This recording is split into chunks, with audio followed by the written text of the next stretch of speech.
এক বৃদ্ধাশ্রমের এসছি, সে বৃদ্ধাশ্রমের আপনাদের চিত্র দেখাচ্ছি। এটা হুগলি জেলার হরিপালে আছে এবং প্রথমেই আপনাদের নামটাও দেখালাম। এক বৃদ্ধাশ্রম, এখানে সাধারণত নন মুসলিম হিন্দুরাই থাকেন। বর্তমানে প্রায় 70 জন এখানে থাকেন। আপনাদের আরও ডিটেলস আমি দিচ্ছি। প্রথমে ছবিটা দেখাচ্ছি কিভাবে থাকেন। মারোয়াড়িরা থাকেন, আরও অনেকে থাকেন।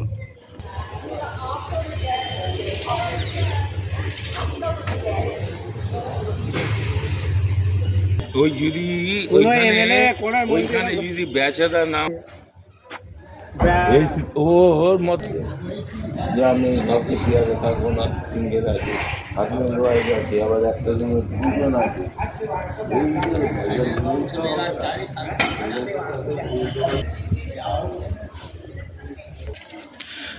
তো এটা দেখলেন আপনাদের এতক্ষণ যেটা ভিডিও করলাম, এটা হচ্ছে যে একটা বৃদ্ধাশ্রমের মানে পুরো ভিডিওটা আপনাদের দিলাম।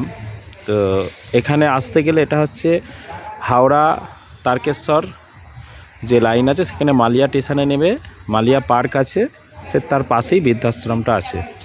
তো এখানে প্রায় 60খানা রুম আছে এবং প্রায় তার উপরে ধরুন এক একটা রুমে দুজন করে থাকে। বর্তমানে যদিও এখানে কোনো ফাঁকা সিট বর্তমানে নেই, যেটুকু অফিস থেকে জানতে পারলাম। তো এখানে বাকি যেগুলো আমি জানতে পেরেছি আপনাদের জানাচ্ছি। সেটা হচ্ছে 5,000 টাকা করে পার বেড বা পার হেড বলতে পারেন থাকতে এখানে খরচা পড়ে এবং মান্থলি দিতে হয়।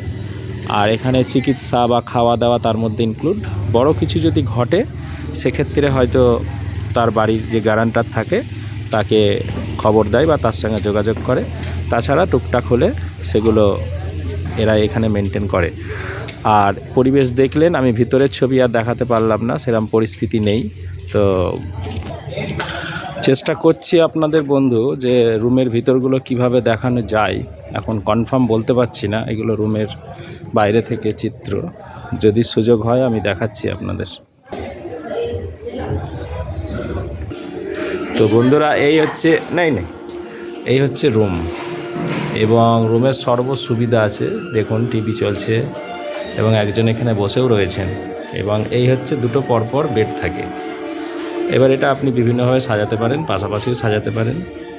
রুমের পরিবেশ দেখছেন এবং অ্যাটাচ সব পাশেই পায়খানা বাথরুমও আছে।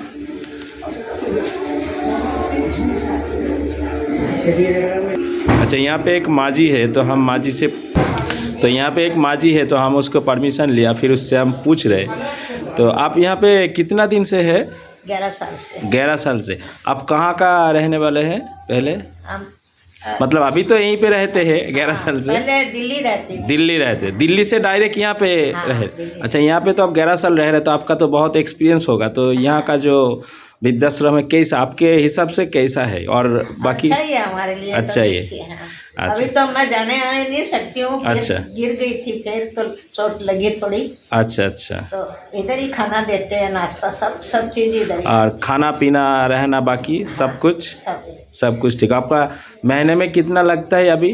महीने में लगता है, देखिए बोलिए। अच्छा, कितना लगता है महीने में बोलिए?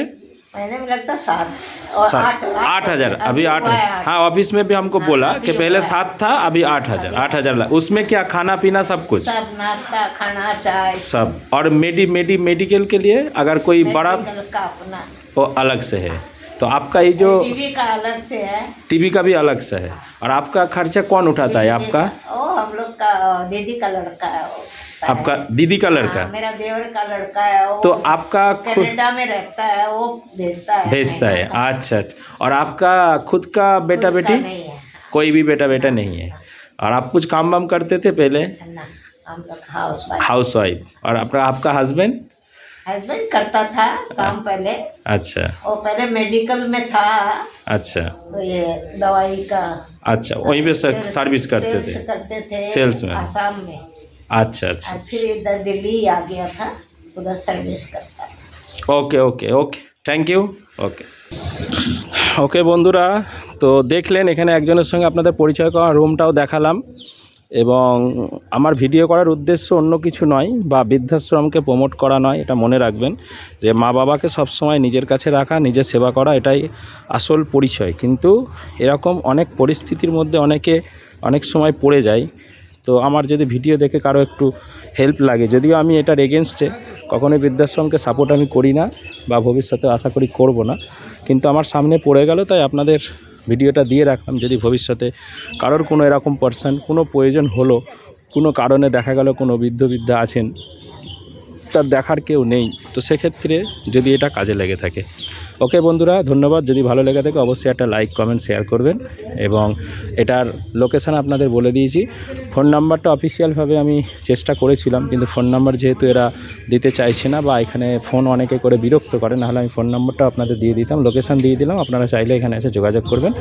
এবং হাওড়া থেকে ডাইরেক্ট ট্রেন আসে, হাওড়া তারকেশ্বর লাইনের গাড়ি ধরে, ট্রেন ধরে আপনাকে মালিয়া স্টেশনে নেবে, এখানে এসে যোগাযোগ করতে হবে। অটো টোটো অনেক কিছু আছে, তো এসে এবার আপনারা কথা বলে নেবেন।